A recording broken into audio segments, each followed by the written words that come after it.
Welcome to Jackie cinemas. Jackie சினிமாஸில் இன்னைக்கு ஒரு சின்ன விஷயத்தை பகிர்ந்துக்கலாம்னு நினைக்கிறேன். ஆக்சுவலாக என்ன இருந்தால் திரைப்படத்தினுடைய வீடியோ விமர்சனத்திலும் சரி, என்னுடைய .comல எழுதின பதிவுகளையும் சரி, அருண் விஜய் பற்றி நீங்கள் சொல்லவே இல்லை. அவர் எவ்வளோ சிறப்பாக நடிச்சிருந்தாரு, அவரை பற்றி நீங்கள் குறிப்பிடவே இல்லை அப்படின்ற ஒரு குற்றச்சாட்டு என் மேலே பின்னூட்டங்கள் மூலமாக சொல்கிறாங்க. யூடியூப் ஜாக்கி அப்படின்ற மாதிரிலாம் கேள்விகள்லாம் கேட்டுட்டு இருந்தாங்க. பட் என்னென்னா, ஒரு சில இடங்களில் ஒரு சிலரை நம்ம சில நேரத்தில் மறந்துருக்கலாம். சில சொல்லியிருப்போம், நினைச்சிருப்போம், ஆனால் சொல்லியிருக்க மாட்டோம். சில நேரத்தில் அவசரத்தின் காரணமாக எழுத்தில் அது விடுபட்டிருக்கும். ஆனால் ஒரு நல்ல கலைஞன் பரிமளிச்சிருக்கிறப்ப அதை பாராட்டி ஆகணும், அது குறிப்பிட்டு ஆக வேண்டும். அது ஒரு விமர்சகர்களுடைய கடமை ஒன்று. ஆக்சுவலாக இந்த அருண் விஜயை பற்றி நான் சொல்லாததுக்கு மிக முக்கிய காரணம் இருக்கின்றது. அது வேண்டுமென்றே செய்யப்பட்ட ஒரு விஷயம். அருண் விஜய்க்கு எனக்கு வாய்க்கா வர தாராளம் ஒன்றும் கிடையாது. என்னென்னா, ஆக்சுவலாக நான் காலையில் S2 திருவான்மையூரில் படம் பார்த்துட்டேன். படம் பார்த்துட்டு வீட்டுக்கு வீடியோ விமர்சனத்துக்கு நான் பண்ணிக்கிட்டு இருக்கும்பொழுது பார்த்தா, தமிழ் ஹிந்து வீடியோ பதிவில் பார்த்தீங்கன்னா அருண் விஜய் காசு தேட்டர் படம் பார்த்து கீழே இறங்கி வர்றப்ப அழுதுகிட்டு இருக்காரு. அதாவது கண்ணு கலங்கி அதை கண்ட்ரோல் பண்ண முடியாமல் அழுகிற காட்சியை நான் பார்க்குறேன். பட் அந்த அழுகை, அதாவது பொதுவாக ஒரு அழுகையை ஒரு ஆண்மகன் எளிதில் வெளிப்படுத்த முடியாது. அது உணர்ச்சிவசப்பட்டாலும் கூட அதை ரொம்ப அடக்கி கிடைக்கலாம் வச்சு வெளிப்படுத்துறது ரொம்ப ரொம்ப ரொம்ப பார்க்கறது ரொம்ப அரிது. விஜய் டிவியில் அடிக்கடி பார்க்கலாம், ஏன்னா அந்த மாதிரி நிகழ்ச்சி படித்துருவாங்க அவங்க. ஸோ அது சிவகார்த்திகேயனாக இருக்கட்டும், கோபிநாதா இருக்கட்டும், எல்லாருமே கண் கலங்கி வருவாங்க. ஸோ அப்படிப்பட்ட ஒரு பொதுவெளியில் ஒரு படம் பார்த்துட்டு வந்த ஒரு கலைஞன் கண்ணுல இருந்து தண்ணி தார தாரையா வருது, அழுது. அதாவது இதுல என்ன பியூட்டின்னா, அரை மணி நேரத்துக்கு முன்னாடி அந்த என்ன இருந்தால் திரைப்பட கிளைமேக்ஸ்ல அஜித்துக்கு எதிர்க்க அதகலம் பண்ணி பேசின ஒரு கேரக்டர் படம் பார்த்து வெளியே வருது. எல்லா ரசிகர்களும் குமிஞ்சிடுறாங்க. இப்போ இதுவரையிலும் கண்டுக்காத மீடியா கூட்டம் கண்டுக்குது. ஃபிளாஷ் மின்னுது, பார்த்துட்டு கண்ணில் தண்ணி கலகலன்னு வருது. அவனால கண்ட்ரோல் பண்ண முடியல. யார் யாரோ கை கொடுக்குறாங்க, அந்த கையெல்லாம் ஆதரவாக பற்றிக்கிட்டு அந்த அழுகையினுடைய அந்த கலைஞன் வெளியே போகிறான். பட் அதுக்கு பின்னாடி இருக்கிற ஒரு உளவியல் என்ன அப்படின்றத எனக்கு இப்போ சொல்லணும். கொஞ்சம் விரிவாக அதை பற்றி பேசலாமே, ஒரு கட்டுற மாதிரி எழுதலாமே நினச்சேன். ஸோ அதுக்காக தான் அந்த ரெண்டு இடத்துலையுமே சரி, வீடியோவிலையும் சரி, அந்த எழுத்துலையும் சரி, அவரை நான் பெருசாக குறிப்பிடலை. ஏன்னா இந்த வீடியோவை பார்த்த அப்புறம் சரி, இதை ஒரு எபிசோடாகவே ஒன்று பண்ணுவோம் அப்படின்ட்டு ஒரு ஃபீல். ஸோ அதுதான் இந்த எபிசோட். பட் இதுக்கு பின்னாடி இருக்கிற அந்த உளவியல் என்னன்னு பார்த்தீங்கன்னா, 1990 அவர் 1977 அருண் விஜய் பிறகுறார். அதுக்கப்புறம் 1995 உரை மாப்பிள்ளை திரைப்படம் சுந்தர்சி, இப்போ ஃபேமஸான டைரக்டர் சுந்தர்சி, அவர் அப்போ அந்த படம் அவர் வச்சு படம் பண்ணுறாரு. அந்த படம் வருது. இப்போல்லாம் நீங்கள் காதல் பாடல் எதுன்னு யாரு கேட்டாலும் எல்லாரும் ஒவ்வொரு பாடல் சொன்னாலும் கூட, எனக்கு தெரிஞ்ச இந்த பிரியம் படத்தில் பிரியம் பிரியம்னு ஒரு பாட்டு ஒன்று வரும். அந்த பாட்டு யாருமே சொன்னதில்லை. ரொம்ப அற்புதமாக வரும் மெலோடி. அது நான் சொல்கிற மாதிரி நைட்டு ஒரு சின்ன வார்ம் லைட்டில் ஒரு பெட்ரூம் லைட் போட்டுக்கிட்டு அந்த கேட்குற பாட்டில் நிச்சயமாக அந்த வித்யாசாகர் இசையில் அந்த பிரியம் சாங் சொல்லலாம்.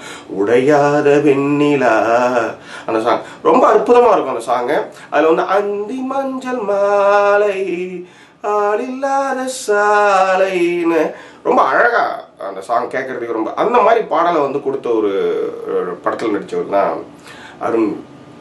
அருண்குமார் அண்ட் மந்த்ரா பிரியம். பட் அதில் இன்னொரு பாட்டு ரொம்ப ஃபேமஸ் ஆச்சு, தில் ரூபா அந்த பாட்டு ஃபேமஸ் ஆச்சு. ஆனால் அதில் மந்த்ராவை தான் நாங்கள் நிறைய நேரம் பார்த்துக்கிட்டு இருந்தோம். ஏன்னா மந்த்ராவுடைய கண்ணு, அதுக்கப்புறம் மந்த்ராவுடைய சரி வேண்டாம், அது அதுதான் பார்த்துட்டு இருந்தோம். பட் அப்போ கூட அருண்குமார் ஒரு ஃபேமஸ் இல்லை. இன்னொன்று அவருடைய வாய்ஸும் ஒரு சின்ன மைனஸாக இருந்தது அவருக்கு. தொடர்ந்து பார்த்தீங்கன்னா இந்த 1995 இருந்து 2012 வரையும் அவரும் 14 படம் பண்ணிட்டாரு. 14 படத்தில் நடுவில் பார்த்தீங்கன்னா துள்ளித்திருந்த காலம், பாண்டவர் பூமி. துள்ளித்திருந்த காலம், பாண்டவர் பூமியில் அவர் ஓரளவுக்கு பேசப்பட்டார். அதுக்கப்புறம் சுத்தமாக அவர் அப்படியே ஆஃப் ஆகியிருந்தார். அதுக்கப்புறம் இயற்கை படத்தில் ஓரளவுக்கு கிளைமேக்ஸை பற்றி பேசினாங்க, நல்லா இருந்ததுப்பா. அவர் அந்த வர போர்ஷனும் நல்லா இருந்தது, ரொம்ப மெச்சூர்டாகவும் இருந்தது அப்படின்ற மாதிரி ஒரு பேச்சு. அதோட காணாமல் போனார சுவரொட்டிகளில் சென்னையில் ஓட்டப்பட்ட சுவரொட்டிகள் மூலமாக ஒரு மலை படத்தில் நடிக்கிறாரு, அவர் மாஞ்சாவர் படத்தில் நடிக்கிறாருன்ற மாதிரி பேச்சு.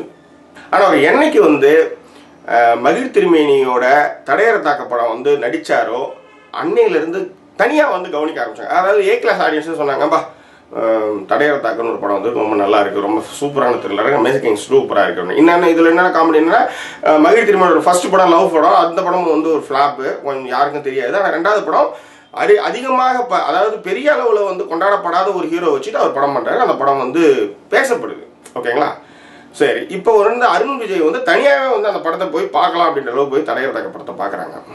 அதுக்கு யோசிச்சு பாருங்க, 1995 இருந்து தலையர் தாக்கம் முன்னாடி வரையிலும் பார்த்தீங்கன்னா அருண் விஜய் வந்து ஹீரோவாகவும் குணச்சித்திர வழங்களும் நிறைய படங்கள் பண்ணியிருந்தாலும் அவருக்கான அங்கீகாரம் இந்த தமிழ் சினிமாவும் சரி ரசிகர்களும் சரி கொடுக்கவே இல்லை. அப்போ அந்த வேதனை அது எப்படி இருந்திருக்கும்? ஒரு வெள்ளிக்கிழமையும் அந்த திரைப்படம் ரிலீஸ் ஆகிற போதும் அவன் வந்து எந்த மாதிரியான அந்த வழியை வந்து திக்குன்னு இருக்காது. இந்த படம் ஜெயிச்சிடும், இந்த படத்தில் நான் வந்து பெரிய ஆளாயிடலாம், இந்த படத்தில் நான் வந்து ரொம்ப ஃபேமஸாக போயிடலான்ட்டு அந்த ஒரு வெள்ளிக்கிழமையுமே படம் ரிலீஸ் ஆகிற வெள்ளிக்கிழமையே திக்குன்னு இருக்கும். அந்த படம் ஃப்ளாப் ஆகி அந்த நைட்டு தூங்காத கடந்த இரவுகள் எவ்வளவு, ஆனால் யோசிச்சு பார்த்தீங்கன்னா அது வந்து பியூட்டிஃபுல்லாக இருந்திருக்கும். ஸோ இது ஒன்று. இன்னொரு விஷயம் என்னன்னா, அவங்க அப்பா நடிகர், அம்மா நடிகை, சின்ன அம்மா நடிகை, அவங்களுடைய பசங்க எல்லாருமே நடிகர்கள். எல்லாருமே ஒரு ஃபேமிலி ஃபங்க்ஷன் மாதிரி ஒரு இதுக்கு போகிறாங்கன்னு வச்சுக்கோங்களேன், ஒரு சினிமா ஃபங்க்ஷன் போகிறாங்கன்னா எத்தனை பேர் ஃபோட்டோஸ் எடுப்பாங்க, எத்தனை கேள்விகளை எல்லாரும் சுற்றி போவோம். ஆனால் அருண் விஜய் கிட்ட வந்து ஒரு ஜஸ்ட் லைக் ஒரு சாஸ்திராவுக்கு ஒரு ஃபோட்டோ எடுத்துகிட்டு போயிருக்கலாம். இதெல்லாம் எவ்வளோ பெரிய ஒரு புறக்கணிப்பினுடைய வலி வந்து மிகப்பெரிய கொடுமை. உலகத்திலேயே மிகப்பெரிய வலி எதுன்னா கத்தியால குத்துறதுலாம் கிடையாது, புறக்கணிக்கிறது. நல்லா பழகினவங்க நல்லா பேசி ஹாய் பாய் சொன்னவங்க டக்குன்னு மூஞ்சி திருப்பின்னு போனால் அதனுடைய வலி வந்து மிக பெருசாக இருக்கும். அதனால காதல் தொழிலாம் பார்த்தா டமால்னு நட்டுன்னு செத்துடுறாங்க, இல்லைன்னா பூச்சி மருந்து குடிச்சிடுறாங்க. ஸோ புறக்கணிப்பினுடைய வலி வந்து மிக பெருசு. ஸோ அப்படிப்பட்ட ஒரு சுச்சுவேஷனில் அருண் விஜய் வந்து இதெல்லாம் கடந்து தடையர் தாக்கம் மூலமாக வராரு. அதுக்கப்புறம் பார்த்தீங்கன்னா அதில் என்ன இருந்தால் படத்தில் வந்து அஜித்துக்கு பேரா வந்து அவர் நடிக்கிறாருன்னு ஒரு இது வருது, நியூஸ் வருது.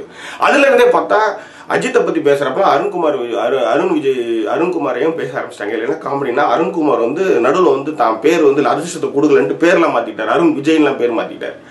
ஸோ இப்படி ஒரு டிராவலு. இன்னொரு பியூட்டி இருக்குதுல்ல, காசி தேட்டரில் ஒரு படம் பார்த்து வர்றப்ப வெடிச்சு கண் அழுதாரு இல்லையா, ஆனந்த கண்ணீர் வந்துச்சு இல்லையா, அதுக்கு பின்புலம் இருக்கு. ஏன்னா பக்கத்தில் ஐயப்பன் அதில் கலைமகள் நகர்னு ஒரு நகர் இருக்கு, அதில் தான் வந்து அருண் விஜய் குடும்பம் இருந்துச்சு. ஸோ இதே காசி தேட்டர், இதே உதயம் தேட்டரில் நிறைய படம் பார்த்துருக்கலாம். தேட்டர் டிக்கெட் வாங்க சார், வரிசையில் வந்துருக்கு வாங்க சார் அப்படின்னு கூட சொல்லிடலாம். ஸோ அந்த மாதிரி வேதனைகள்லாம் ஒரு தாங்கின ஒரு மனுஷன் ஃபர்ஸ்ட் ஷோ பார்க்குறாரு, உள்ளார போகிறப்ப ஜோதி கிருஷ்ணாவோட நிற்கிறாரு, காமா இருக்கிறாரு. ஆனால் அதே தேட்டரில் பார்த்துட்டு வெளியே வர்றப்ப அவன் கொண்டாடுறான், கத்துறான், ஃபோட்டோ எடுக்கிறான், இது ஃப்ளாஷ் அடிக்கிறான், என்னென்னோ பண்ணுறான். அப்போ வந்து அவன் அந்த மனிதனுடைய மனநிலை எப்படி இருந்திருக்கும்? அது எல்லாம் வெடிச்சு அழுகையா சுற்றம் எதுவுமே பார்க்காம அது வந்து வெடிச்சு ஊத்துது பார்த்தீங்களா. I really like that. ஏன்னா அது வெளிப்படுத்துறவங்க தான் நிஜமாலுமே உண்மையான மனிதனாக இருக்க முடியும். அப்படி இல்லைன்னா அது வந்து உண்மையான மனிதனாக இருக்க முடியாது, அது ரோபோவாக இருக்கும்னு அர்த்தம். அது சுற்றம், அதாவது அந்த வெற்றி, அது புறக்கணிப்பு கொடுத்த வலி, மனதில் ஏற்படுத்தின தோல்வியினுடைய காயங்கள் எல்லாம் சேர்ந்து அழுகையா வெட்டிச்சு வந்தது பார்த்தீங்களா. அது வெளிப்படுத்தின அழகு இருக்கு பார்த்தீங்களா. I really like that video. அந்த வீடியோவை கரெக்டாக வந்து படிக்கட்டு இறங்கினதுலேருந்து அப்படியே டிராவல் பண்ணி வெளியில் வர வரையும் எடுத்த வீடியோ கேமராமேன் இருக்காருல்ல, இந்து வீடியோ தளத்தில் சரி வீடியோ கேமராமேன் யாருன்னு தெரியல, அவருக்கு என்னுடைய வாழ்த்துக்களை நான் சொல்லிக்கிறேன்.